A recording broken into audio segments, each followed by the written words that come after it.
சென்னை மௌலிவாக்கம் அடுக்குமாடி கட்டட விபத்தில் 5 நாட்களுக்கு பிறகும் உறவினர்கள் உயிருடன் மீட்கப்படுவர் என்ற அசாத்திய நம்பிக்கையில் அவர்களது குடும்பத்தினர் காத்திருக்கின்றனர்.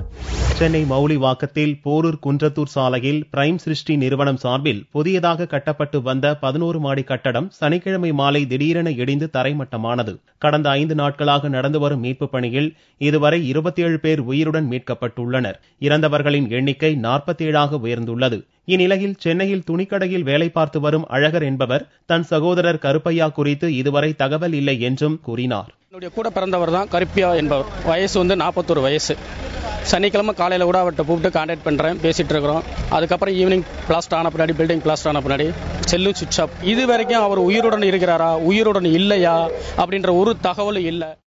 இதேபோல தனது தங்கை கணவர் நிலை என்னவென்று தெரியவில்லை என்றும் இங்கு வேலை பார்த்ததற்கு அடையாள அட்டை கூட வழங்கவில்லை என்றும் சிவபிரகாசம் குற்றம் சாட்டினார். 3-4 நாளாக இருந்து இதை கண்டுபிடிக்க முடியல. போஸ்ட்மார்ட்டம் போயிருக்கு, அடிபட்டுருக்குன்னு ராமச்சந்திராவுக்கும் ராயப்பேட்டை ஹாஸ்பிட்டலுக்கும் போயிட்டு வந்துருக்கோம். ஆனால் இன்னும் இது வரலும் கண்டுபிடிக்க முடியல. ஃபைனலில் இப்போ பார்த்து எல்லாம் முடிஞ்ச வரலும் நாங்கள் சொல்கிறோம். அதுக்கப்புறம் ராயப்பேட்டை போய் பாருங்கன்னு இருக்காங்க.